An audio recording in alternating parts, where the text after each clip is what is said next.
तुकोबाराय ज्यांना समजलंय, तुकोबारायांनी ज्यांच्या मस्तकावर येऊन प्रत्यक्ष हात ठेवला,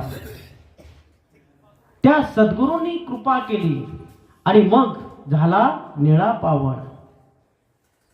असं तुकोबारायांच्या कृपाशीर्वादानं उमललेलं जे काही फूल आहे ते फूल डोलू लागतं, बोलू लागतं. आणि त्या फुलाचा परिमळ, फुलाचं स्वरूप, फुलाचा भाव म्हणजे निळोबा आहे. जेव्हा तुकोबाराय समजून घ्यायचे, इतर संत समजून घेत असताना परंपरा आहे. भगवान परमात्म्याला, भगवान कृष्णांना समजून घ्यायचं असेल तर गीता वाचावी लागते. गीता समजून घ्यायची असेल तर ज्ञानेश्वरी वाचावी लागते. ज्ञानेश्वरी जर वाचायची असेल, समजून घ्यायची जर असेल तर गाथा वाचावा लागतो, समजून घ्यावा लागतो. पण तुकोबारायांची गाथा जर समजून घ्यायची असेल तर समजून नक्की घ्यावं कुणाला? ते समजून घ्यावं लागतं ते एका विशेष भावानं. आणि तो विशेष भाव जो आहे तो भाव म्हणजे निळोबाराय. मग तुम्ही म्हणाल तो भाव नक्की कोणता? वारीत जात असताना ऐकलेलं, माझे तुकोबाराय वैकुंठाला गेलेले आहेत आणि वैकुंठाहून तुकोबाराय आई भागीरथींसाठी आलेले आहेत, म्हणजे तुकोबांची कन्या. त्यानंतर जगनाडे महाराज त्यांच्यासाठी तुकोबाराय आलेले आहेत. या दोघांसाठी तुकोबाराय आलेले आहेत. ते माझ्यासाठी का येणार नाही? ते माझ्यासाठी आले पाहिजेत. तुकोबारायांना गुरु मानलं निळोबारायांनी आणि मग धावा केला, वाऱ्या केलेल्या आहेत, तुकोबांप्रती शरण गेलेल्या आहेत, भक्ती केली, चिंतन केलं.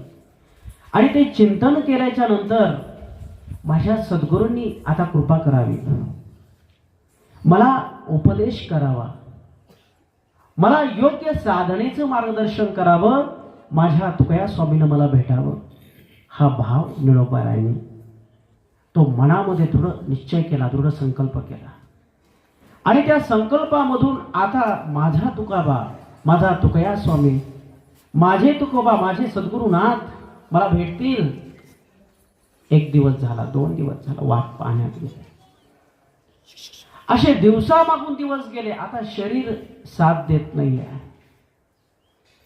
आणि तुकया स्वामीचा धावा चालूच आहे.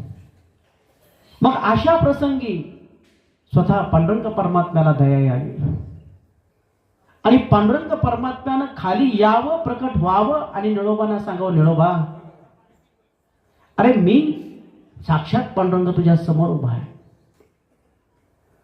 शेवटी निळोबाराय ते भगवंता, पांडुरंगा, कृष्णा, माय बापा, तुम्हाला माहिती आहेस, तुम्हाला माहिती आहेस, तू आलास.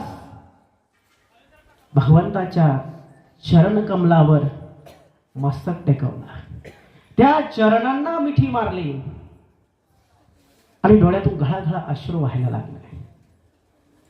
पांडुरंगा, तू आलास, पण मला वाटलं होतं माझ्या तुकया स्वामीला घेऊन येशील. मला माझा तुकया स्वामी पाहिजे, माझे तुकोबा पाहिजेत, माझे सद्गुरुनाथ पाहिजेत. मी त्यांचा धावा केलेला होता, ते मला कधी भेटतील?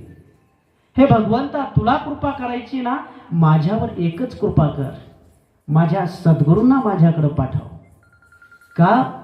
कारण तू स्वतः घेऊन गेलेला आहेस आणि जर घेऊन गेलास तर पाठवण्याची जबाबदारी सुद्धा तुझीच आहे. पांडुरंगा, माझ्यावर कृपा केलीस तर तेवढी कर. आणि मग अशी विनंती केल्यानंतर सुद्धा पांडुरंग परमात्मा आहे शेवटी. चतुरातो शिरोमणी गुण लावण्याची खाणी, तुला खरंच तुकोबा पाहिजे.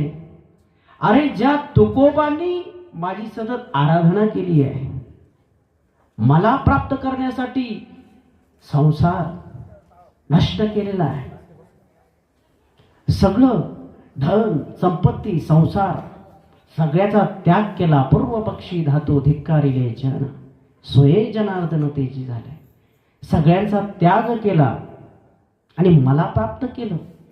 आणि तुला इतका त्याग न करता मी प्राप्त झालोय. भगवंताचं बोलणं ऐकण्याची इच्छा नसतानाही निळोबांना ऐकावं लागलं. भगवंता तू काय सांगतोस त्याच्याशी मला घेणं देणं नाही आहे. तुझे चिंतन मांडतोस, तुझी महती सांगतोस, तू तुझं सांगतोस, मला माझ्या तुकया स्वामीला भेटायचं आहे इतकंच. अरे पण मी आल्यानंतर तुला भेटायचं राहिलं शिल्लक काय?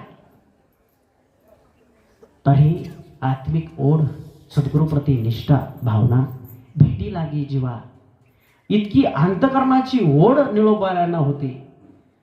पांडुरंगा माझे सद्गुरू मला पाहिजेत, तू नकोयस. असं कुठलंही जगातलं संकट माझ्यावर पडलेलं नाही. जेव्हा जेव्हा तू या पुराण कथामध्ये इतिहासात धावत आलास, प्रत्येकाला संकट होतं. कृष्णा धावरे लवकरी, संकट पडले भारी, हरी तू आमोचा कैवारी. सगळ्यांनी द्रौपदीपर्यंत धावा केला मला माहिती आहे, पण माझ्यावर तसं संकट पडलेलं नाही आहे. मला इतर गोष्टी नको आहेत. माझ्या तुकया स्वामी सोडून त्यांच्या भेटीशिवाय मला या जगातलं भगवंता तू सुद्धा नकोस. हा भाव निळोबांचा बघितल्यानंतर पांडुरंग परमात्म्यानं हात जोडलाय आणि मग पुन्हा एकदा सांगितलं, अरे मी मिळालो तूच. माझ्या तुकया स्वामीची भेट झाल्याशिवाय, मला माझा स्वामी भेटल्याशिवाय मी जागा सुद्धा सोडणार नाही, पाणी सुद्धा घेणार नाही. आहे तो देह माझ्या गुरुच्या वाटेतच मी सोडणार. हा निष्ठा, ही निष्ठा, हा निष्ठावंत भाव निळोबांचा होता. तेव्हा तुकोबा जर समजायचे जर असतील आणि पुन्हा भगवान परमात्म्याला ऐकवलं, येथे तुझ लागी बोलाविले कोणी, प्रार्थिल्या वाचूनी आलासी का. खरे भगवंता नाही तुझी प्रार्थना केली. आणि मग असा भाव असणारे निळोबा आहे. आणि त्यांनी या विश्वाच्या मालकाला त्या ठिकाणी सांगितलं, जावं म्हणून. मला तुमची आवश्यकता आहे असंही नाही, आवश्यकता नाही असंही नाही. तुम्ही माझा विषय नाही आहात. माझा विषय फक्त माझा तुकोबर आहे, माझे स्वामी आहे. आणि अशा पद्धतीची ही स्वामीनिष्ठा, गुरुनिष्ठा, गुरुभक्ती, ही साधना, ते साधनेतील जीवन, तो साधनेतील भाव निळोबा आहे. आणि त्यांनी हे केलेलं तुकोबारायांचं नमन आहे. आणि आज तो सर्वोच्च भाव तुमच्या समोर मांडण्यासाठी ते नमन मी स्वीकारतो. आणि यातील नमो सद्गुरु तुकया ज्ञानदीपा या एका वाक्यावर, ज्ञानदीपा इतक्यावर आपण जितका वेळ मिळेल तितकं चिंतन करणार आहोत.